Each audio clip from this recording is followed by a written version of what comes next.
até 2 questões, tal. O dirigente vai cair só uma, né? Porque isso daqui tem mais a ver com órgãos colegiados, né? Vamos ver como funciona, vai, que eu vou explicando para vocês. O que eles pedem para a gente estudar? O que eles vão querer que a gente saiba? O artigo 8º e o 8º-A da Lei 9.717, que é o que baliza como que o Instituto deve funcionar. Nós vamos ver esses 2 artigos e alguns pontos aqui. Os órgãos de fiscalização. Como que funciona essa questão dos órgãos de fiscalização? Nós vamos voltar em órgãos de fiscalização umas 3 vezes.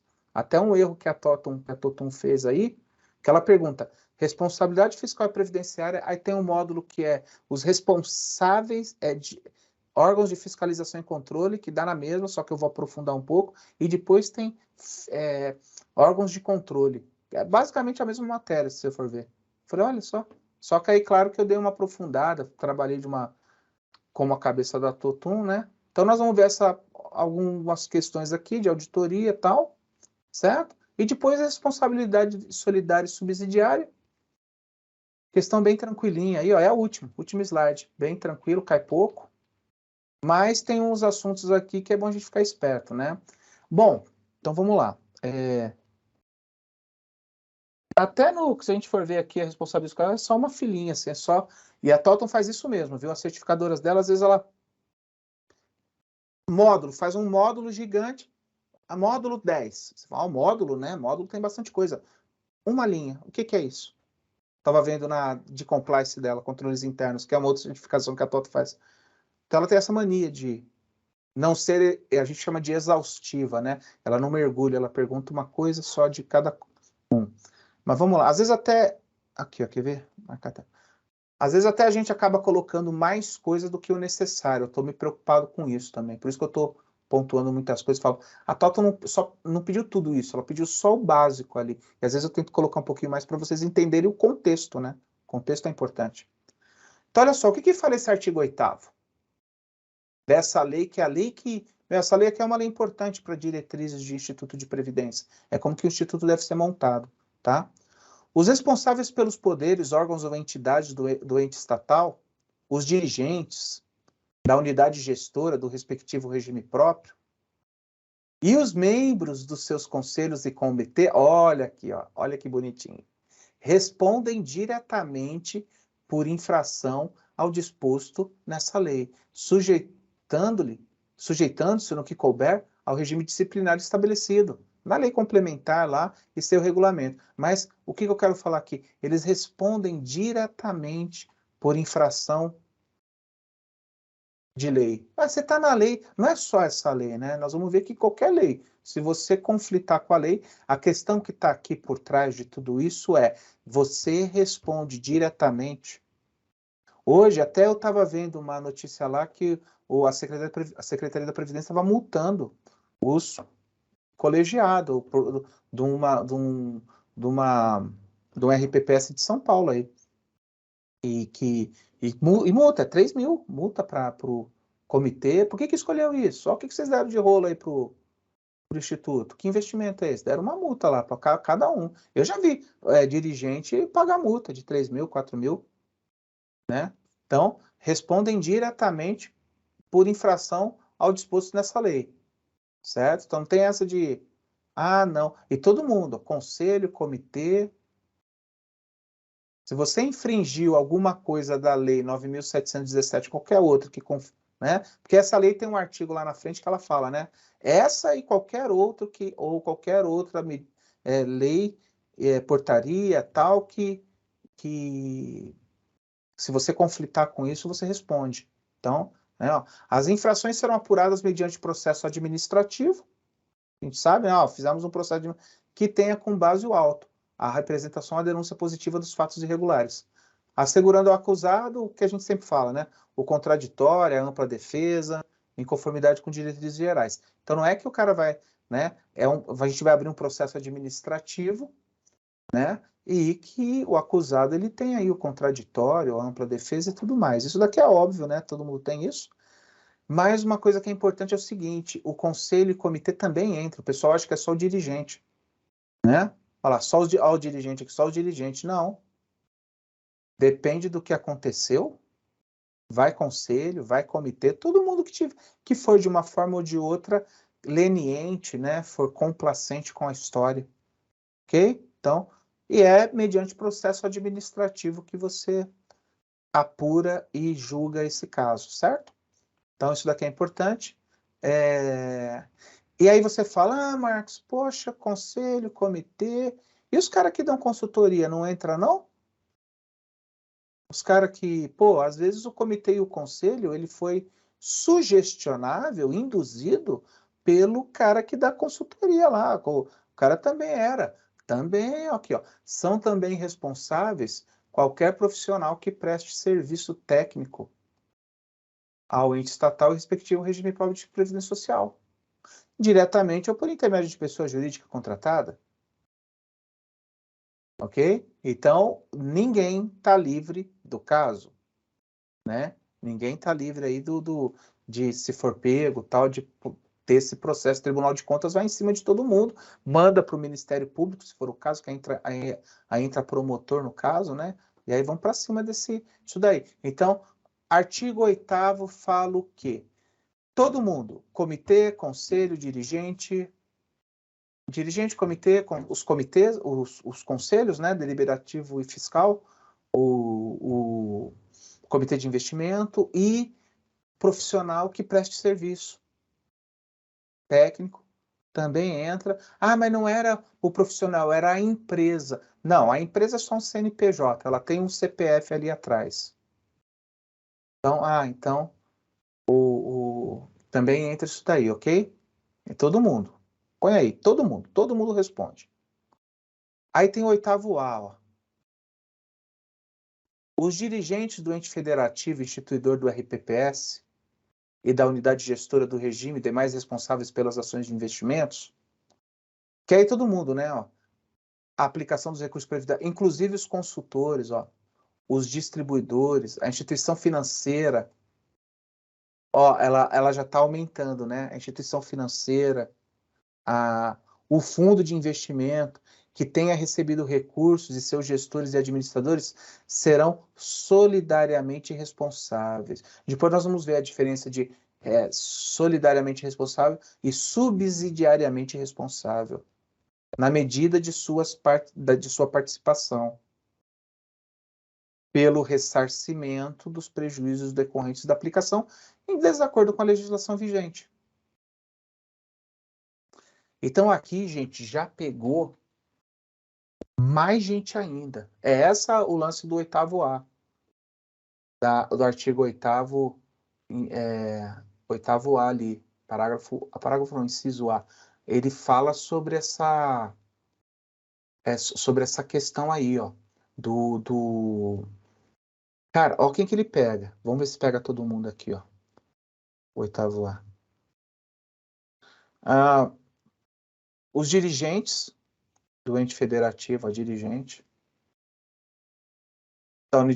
do ente federativo, instituidor do RPPS e da unidade gestora do regime, quer dizer, pega lá o prefeito, pega o do RPPS, o dirigente, superintendente, e demais responsáveis pelas ações de investimento e aplicação dos recursos previdenciários, inclusive os consultores, que ele já tinha falado no parágrafo 2º aqui, né, ó, do artigo 8º.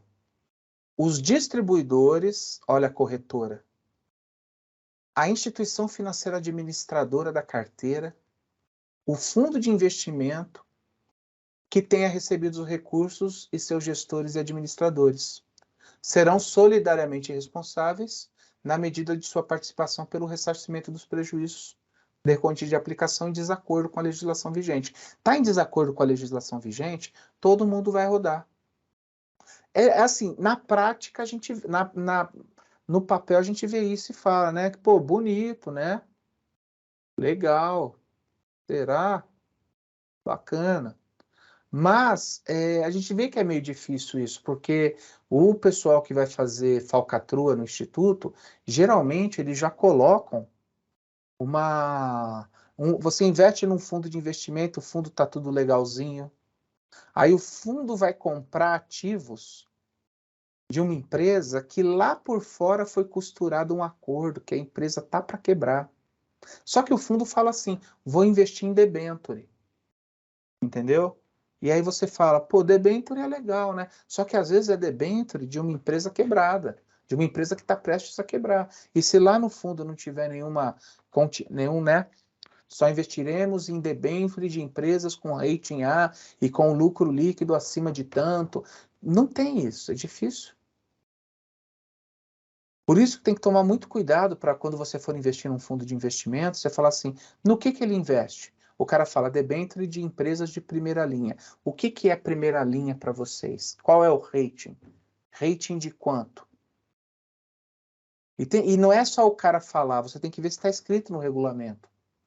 Eu tenho um caso de que aconteceu isso, ele recebeu ontem não, hoje, recebeu hoje. O Instituto investiu num fundo que quebrou. Fundo todo enrolado já. O fundo já era. Aí me chamaram, né? Eu não conhecia, aí me chamaram. Marcos, o que você acha? O que dá para fazer? O que não dá para fazer?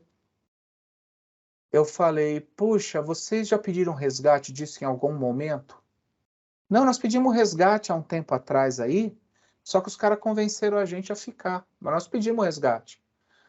Aí eu falei, cara, pega esse resgate, vai lá na CVM e avisa para os caras. Fala, ó, nós já pedimos resgate, mentiram pra gente, convenceram a gente, nós acabamos deixando, mas a gente queria ter tirado. Então tem que tirar. Foi bem antes do fundo ter quebrado. Porque depois que o fundo quebra, gente, quem tem fundo que quebrou aí sabe disso. Depois não dá para você tirar o dinheiro. Aí você fica fendo. Mês a mês o patrimônio o seu saldo cair. Seu saldo ir diminuindo. Você fala assim, vixe, seu saldo diminuindo, seu saldo diminuindo.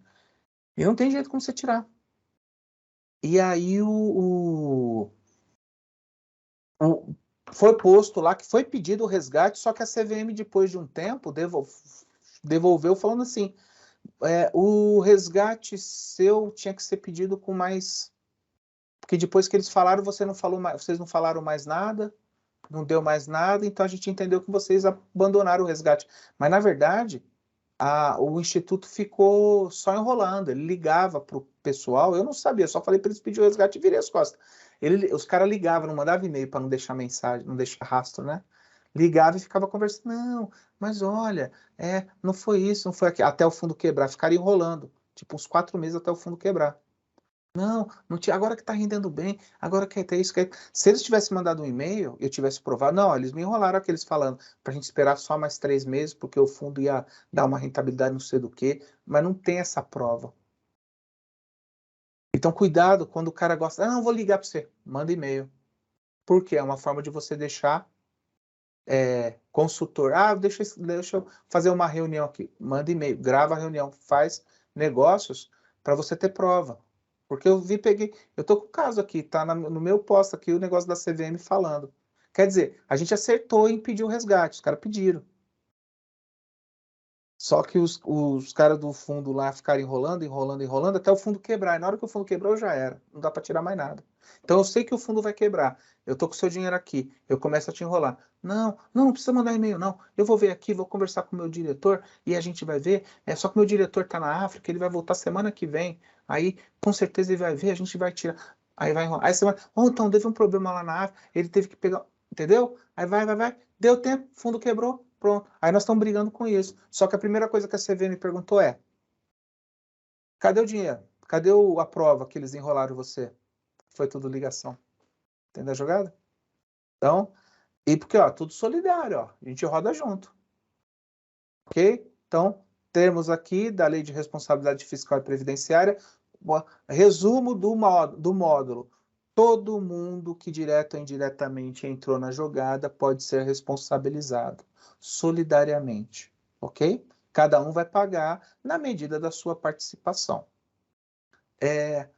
Aí eu vou pontuar algumas coisas aqui para a gente, tá? Dentre os dispositivos legais está a prerrogativa da Secretaria da Previdência Social como órgão responsável pela orientação, supervisão e acompanhamento dos RPPS. Isso daqui é importante, nós vamos voltar nisso bastante, porque logo em seguida vai ter um módulo aí que é fiscalização e regulamentação, mas a gente já trabalha aqui, do Instituto, né? E quem faz isso é a Secretaria da Previdência, né? sendo este auxiliado pela Secretaria de Políticas de Previdência Social. Agora tem essa outra aqui que é novidade. Novidade não, né? Muita gente já conhece, mas tem a Secretaria de Políticas da Previdência Social. E pode cair para vocês aqui o que é essa Secretaria da Política da Previdência Social? Faz, diferentemente da Secretaria da Previdência Social, incumbida de formular políticas de previdência social, né? Formular as normas, as diretrizes, é uma subsecretaria, como a gente fala, né? Ó, formular a política, supervisionar os programas e ações das entidades vinculadas e propor normas gerais. Principalmente essa questão aqui, ó, de normas gerais, ela que propõe essas normas, ó, as políticas da Previdência Social. Entendeu? Ela supervisiona os programas de ações para ver se está tudo andando bem, mas ela que faz essas normas gerais também, ó. Ela está mais em cima de fazer isso, né? Política, olha aqui, política, normas gerais, tá? Organização e manutenção dos regimes próprios. Beleza? Então, tomar cuidado com isso daí. Os regimes próprios de previdência sujeitam-se às inspeções e auditorias de natureza. Isso daqui também é uma, né, ó. Os regimes próprios de previdência social sujeitam-se às inspeções e auditorias de natureza atuarial, contábil, financeira e orçamentária e patrimonial dos órgãos de controle interno e externo. Nós vamos ver isso daqui a pouco. Tem órgãos de controle interno, que é o Conselho Fiscal. E o controle externo? O Tribunal de Contas. Entendeu? Então, tem controle interno, depois nós vamos dividir bem isso daqui, mas saibam que a gente sabe disso, né? Eu estou falando porque às vezes tem pessoas que estão entrando agora, tal, mas todo o regime próprio, ele pode ter inspeção e auditoria. E não é só de natureza atuarial, não, porque a gente viu muito assim, né? O instituto, ele é desenhado da natureza atuarial e contábil, mas as auditorias, elas englobam muito mais que isso.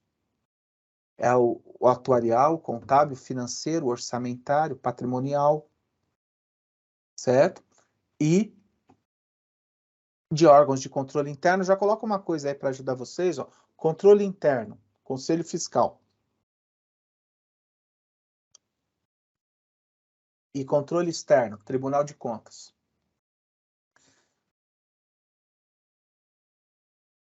Tá? Tem uma lei de 98 que fala assim, a gente só vai mudar, porque está falando dessa lei, né, 9.717, mas você sabe que o Ministério da Previdência virou Secretaria da Previdência pelo Bolsonaro agora, entendeu? Força de ministério, mas é secretaria. Então, se chamar ministério ou secretaria, dá na mesma. Então, não se assuste se você colocar na lei lá, falar assim, uai, mas não é Secretaria da Previdência? É que nem o Ministério da Fazenda, agora chama Secretaria da Fazenda. Sempre foi, né? Ministério, lembra que tinha? Na época do Lula, o Guido Mantega, o Palocci. Na época da Dilma também, o Guido Mantega. Depois foi aquele outro rapaz lá, esqueci o nome dele. Então, ministério às vezes vira secretaria, secretaria vira ministério. Então, se tiver ministério ou secretaria, dá na mesma. Ministério da Previdência e Assistência Social. Olha lá. Vocês viram que é a União que delega que tem um ministério, tem uma secretaria que cuida disso. Você viu como tem uma administração indireta? O ministério pega isso daqui, que agora é secretaria, e manda a Totum fazer a certificação. Manda não, né?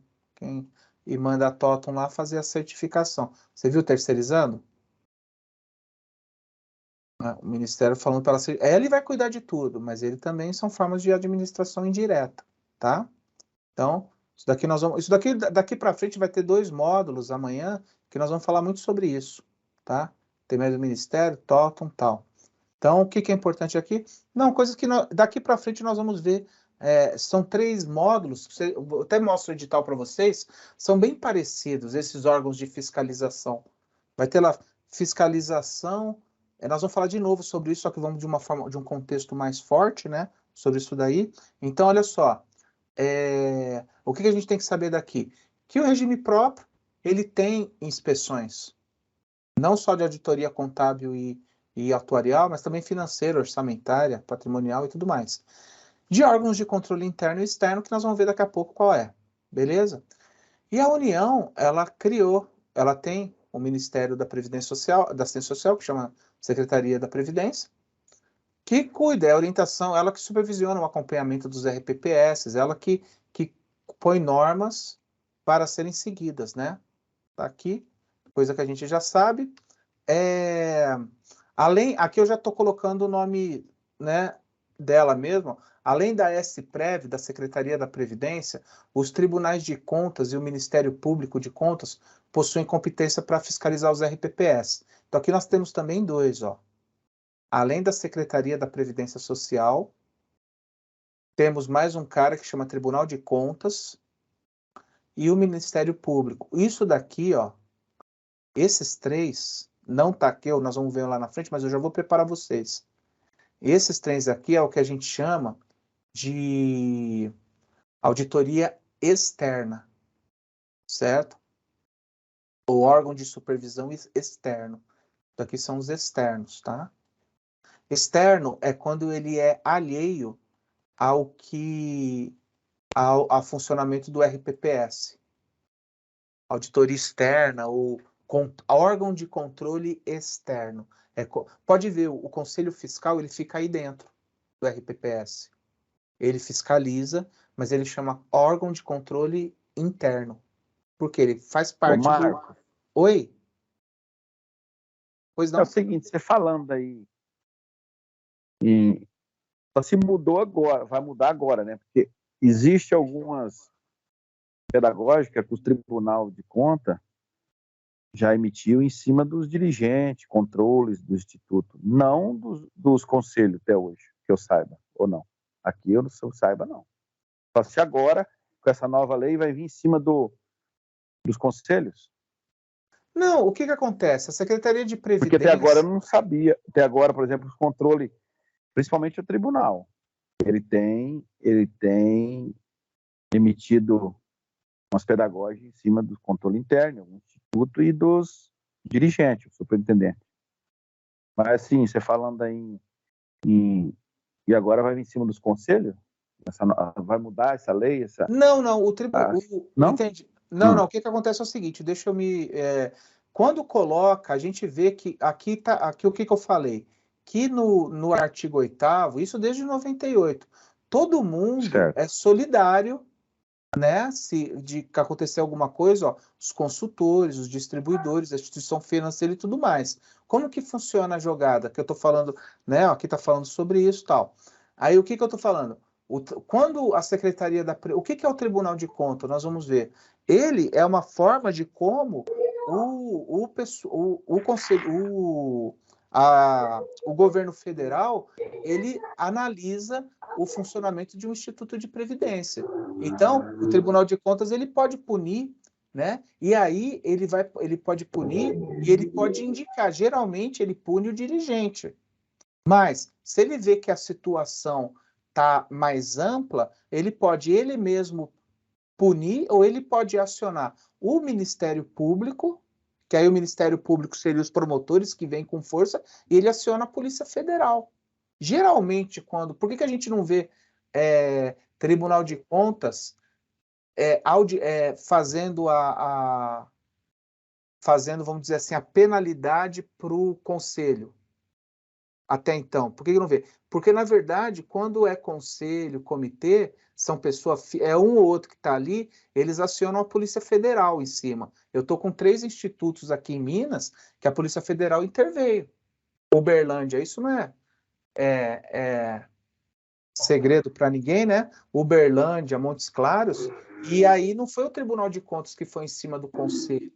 Foi porque foi um crime contra a ordem pública, não, tem um outro nome. Mas o Tribunal de Contas ele indica quais são os processos, entendeu? Então ele não vai... Quem que ele aciona geralmente? O responsável legal pelo RPPS ou do ente federativo. Ele faz isso, ele vai até esse ponto, Tribunal de Contas. Tanto que o Tribunal de Contas, ele pode se ele ele não avisar para a Secretaria da Previdência de CRP, a gente consegue judicializar isso. A gente consegue tirar um CRP, mesmo contra o Tribunal de Contas, a gente tira um CRP. A gente judicializa e tira. O Ministério Público já não dá para fazer isso. Entendeu? Quando cai para o Ministério Público. Então, por que você não vê o Tribunal de Contas indo para cima do Conselho? Porque o Conselho é um colegiado de pessoas. Geralmente ele vai para o dirigente. Dirigente, o prefeito, que é o doente, o dirigente, que é um cara que responde, que está supervisionando. E quando é um caso mais específico de um colegiado que está com problema, não é todo colegiado que está. É aí que entra o Ministério Público ou a Polícia Federal. Então, até eu tenho aqui o pessoal que foi acionado pela Polícia Federal. Só que o Tribunal de Contas viu o que aconteceu. Que é mais difícil. É que nem o negócio do linchamento, né? Linchou lá, não dá para pegar quem pegou, porque foi muita gente. Mas teve um ou outro. A Polícia Militar entra e vê quem foi o pessoal que entrou. Claro que é um caso extremo, mas o que eu estou falando eu nunca vi também o Tribunal de Contas acionar uma pessoa que não seja o dirigente, porque ele vai para a pessoa jurídica. Mas ele tem poder para indicar, ele no processo dele, eu já vi petição dele, que ele indica falando assim, olha, tem indícios de lavagem de dinheiro, ou de desvio ao erário público, ou de... E aí que entra o Ministério Público ou a Polícia Federal. E geralmente a Polícia Federal entra. Por quê? Não dá e é pra... mais do que justo. Entendeu? Porque não dá para pegar brinca, um comitê todo, né? Como que eu vou responsabilizar um comitê? Só que se a Polícia Federal entender que os 5 do comitê se juntaram, formação de quadrilha para crime contra a economia, aí é a Polícia Federal que entrou na jogada, entendeu? Que é o Satyagraha, aí teve duas...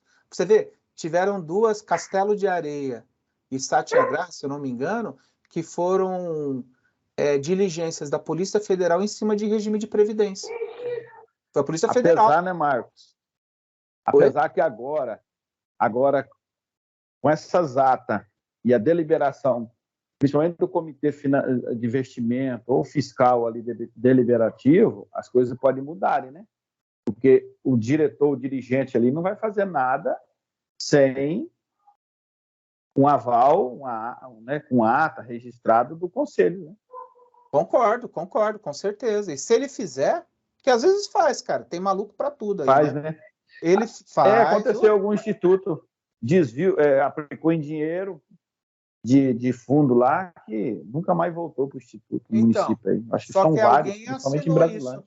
Só que aí que entra a Polícia Federal, porque o Tribunal de Contas vai olhar e vai falar: quem que fez isso? Não, o comitê não fez, o comitê votou para não fazer.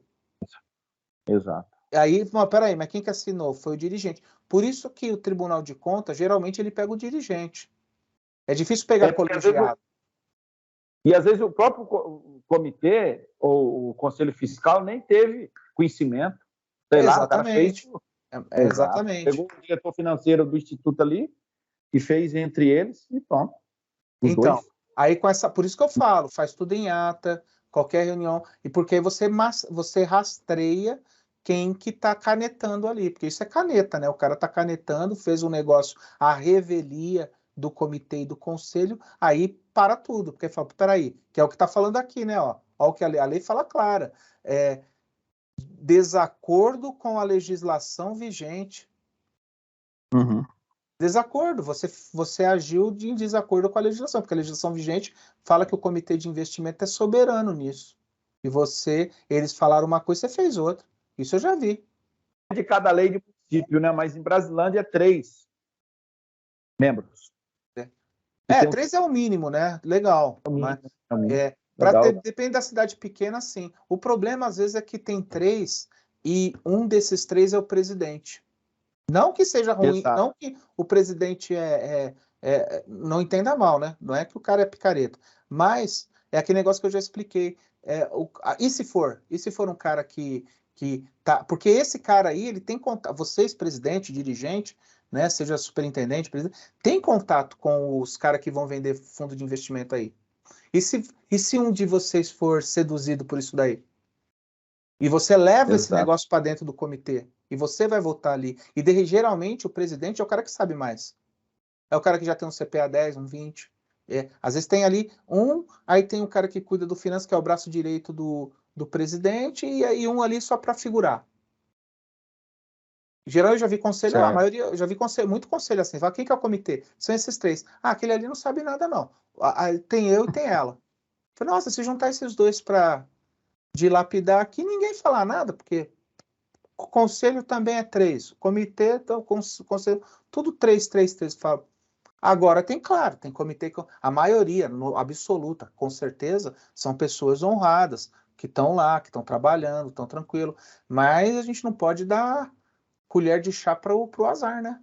Né? Exatamente. Então, beleza, meu irmão. Né? Então a gente tem que tomar só cuidado com isso, tá? Porque estão apertando. Então, olha só, gente, aqui eu estou falando, só para fechar essa questão de hoje, a fiscalização contábil, financeira, orçamentária, operacional e patrimonial da União e das entidades da administração direta e indireta, quando a legalidade, legitimidade e economicidade, a aplicação das superversões e renúncia, será exercida pelo Congresso Nacional, mediante controle externo, ao controle externo aqui, e pelo sistema de controle interno de cada poder. Então, o Congresso Nacional ele vai fazer a pesquisa, nós vamos ver isso no próximo módulo, né? Mas é ele que faz por esses órgãos de controles externos que ele tem, que é a Secretaria da Previdência, no nosso caso, né? Secretaria de Previdência, Tribunal de Contas e o Ministério Público. Então, é esse controle externo aqui que esses braços aqui, que são os braços do Congresso Nacional para investigar se o negócio está ok ou não. Deixa eu só pontuar duas coisas que são importantes sobre isso. Inicialmente é feito um planejamento anual, periodicamente atualizado a partir das informações extraídas do regime. Né? A gente faz um planejamento, política de investimento, DEPIN, DAIR, e vai mandando para a Secretaria da Previdência, que é o tal do CADPREV, DEPIN, IPR, DAIR, o DRA, que é a atuarial, a gente manda um montão de demonstrativo. Aí você fala assim, então isso é uma coisa. Só que, Marcos, pode ter auditoria de repente aqui? Não é de repente, eles avisam antes, mas as auditorias podem ser motivadas por denúncias de irregularidades, por solicitação do Ministério Público, do Tribunal de Contas, da Polícia Federal. Então pode ter, né? A auditoria, tá acontecendo alguma coisa naquele instituto, né? E porque o que acontece? As informações, se tá tudo, depois que tem esse planejamento anual e você manda as informações e dá tudo certinho, existe o CRP. O CRP, gente, as informações para fim da emissão do certificado de irregularidade previdenciária são declaratórias. Então, na verdade, é um instituto que declara as coisas, né? Se tiver alguma coisa falsificada ali, é ele que está declarando. E se o governo, a Secretaria da Previdência vir que está tudo ok, ela emite o CRP, que está tudo ok, certo?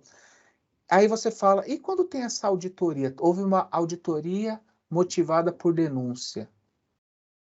Essas informações do CRP são esquecidas e aí é feita uma devassa lá dentro? Não. As informações do CRP são confrontadas com os dados reais. Que é, quando é feita auditoria em loco, é isso que eu queria, que tem caído na prova. Quando é feita auditoria em loco, o que acontece com as informações que fizeram, nós vamos ver o CRP, né, olha lá, quando é feita auditoria em loco, quer dizer, alguém chega lá no instituto para fazer uma auditoria, Tribunal de Contas, baixa lá, essas informações declaradas são confrontadas com a documentação emitida pelo ente federativo. Imagina, eu já vi caso de cara falsificar extrato de banco e mandar. CRP, tá tudo lenhado, os caras estavam roubando. Depois que aí me chamaram lá, aí roubou, aí tá um tempão depois, tinha que dar treinamento, aí eu fui conversando, o pessoal foi me mostrando, falou, olha aqui, até isso daqui, os caras sumiram, não acho, estão foragidos, roubaram. Falsificava, mandava, conseguia CRP, tudo com falsificação, até uma hora que teve provavelmente algum, né, servidor denunciou, baixou o ministério lá e falou, opa, Ministério não, tribunal falou, opa, vamos confrontar. Então, ó, o CRP é declaratório, você vai declarando, é que nem declaração de imposto de renda, você vai declarando, o governo vai aceitando, beleza, tá tudo ok, toma o seu CRP. Até que tem uma hora que ele vê uma irregularidade, vê alguma coisa que não tá batendo, vamos lá ver, vamos confrontar? É isso que ele tá fazendo aí, confrontar, beleza? Então, só tomar cuidado com isso daí, e só para fechar, só falta 2 slides, que a gente fecha isso daí, e libera aí uma galerinha para pelo menos as 2 partes da manhã ficar de boa, né?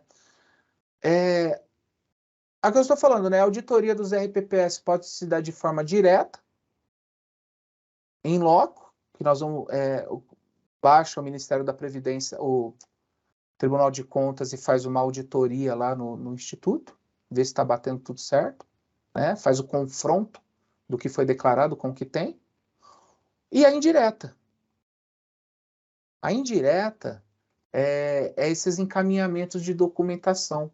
Essa daqui que tem falado que tem caído bastante. Ó.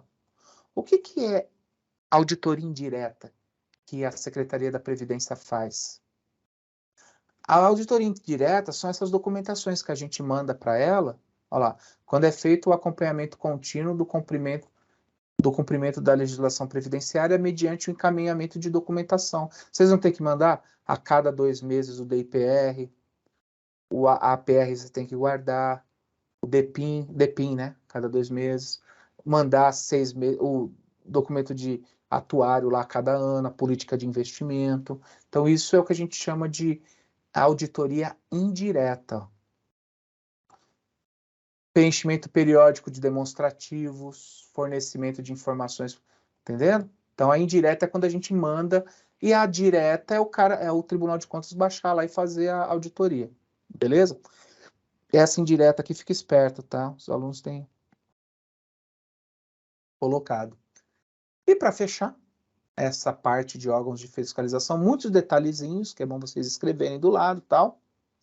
O que é responsabilidade solidária e o que é responsabilidade subsidiária? Bom, solidária o credor pode cobrar o total da dívida de todos ou apenas do que achar que tem mais probabilidade de quitá-la. Solidário. Ó. A dívida não precisa ser cobrada em partes iguais para cada um. É aquele negócio, né? Roubou, a nossa é solidária, né? Eu fui pego roubando o instituto ou induzindo, mas não fui só eu, foi uma quadrilha. Peraí, quem que pegou o quê? A parte do Marcos é o quê? A parte do e a parte do fundo de investimento e a parte daqui. Então isso é uma solidária. Cada um vai, não precisa ser de todo mundo. Ah, o Marcos estava no jeito, só que na verdade o fundo que ganhou mais. Então, o Marcos não vai ser cobrado, nós vamos cobrar do fundo de investimento, né? Um solidariza ao outro, os picaretas, né? Olha lá, todos os devedores são responsáveis pela totalidade da obrigação, mas eles não dividem tudo certinho, entendeu? Ah, ó, porque não dá, né? Imagina, eu sou o cara que dá consultoria. Aí deu 100 milhões, deu 10 milhões para o fundo lá de investimento, o fundo que roubou 10 milhões. Aí eu vou ter que pegar 10 milhões, ó, foram 10 pessoas, é 1 milhão para cada um, hein? Não, é solidária, né? O devedor que pagar o total deve receber dos demais a parte que pagou por eles, alguma coisa nesse sentido. Mas a solidária é que a gente está mais acostumado a fazer, né? Ó, que a gente está mais acostumado a ver. Todos os devedores são responsáveis pela totalidade, mas pode ser só que um pague e receba dos outros, ou cada um no seu grau de participação no prejuízo, né? E a subsidiária?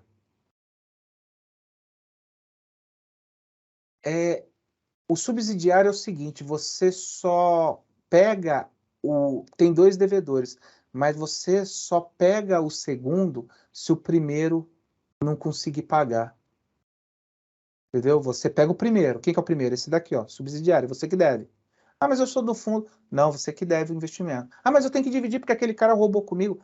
Não, você que pega. Ah, mas eu não consigo pagar. Ó, tem caráter. Opa, desculpa. Ixi.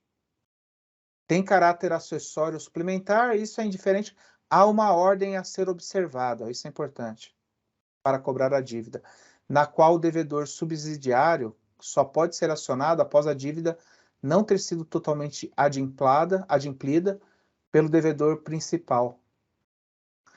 Então não é aquele negócio dos dois pagarem. Ah, vamos pagar, vocês dois me devem? Então cada um me paga tanto, aí isso daí é solidária. Vocês me devem 200 mil, cada um me paga 100 mil e beleza. Isso é solidária. A subsidiária é o seguinte, eu pego um, aí cara, me dá 200 mil. Se eu não conseguir tirar dele, aí eu vou no subsidiário. Entendeu? Então, não tem nada de ser solidário. Eu vou em um. Se ele não pagou, eu vou no outro. Isso acontece muito com o avalista, né? O avalista é subsidiário. Ah, você não pagou? Ah, o Marcos avaliou para você. Ele que vai pagar, então. Ele que é o avalista. Entendeu?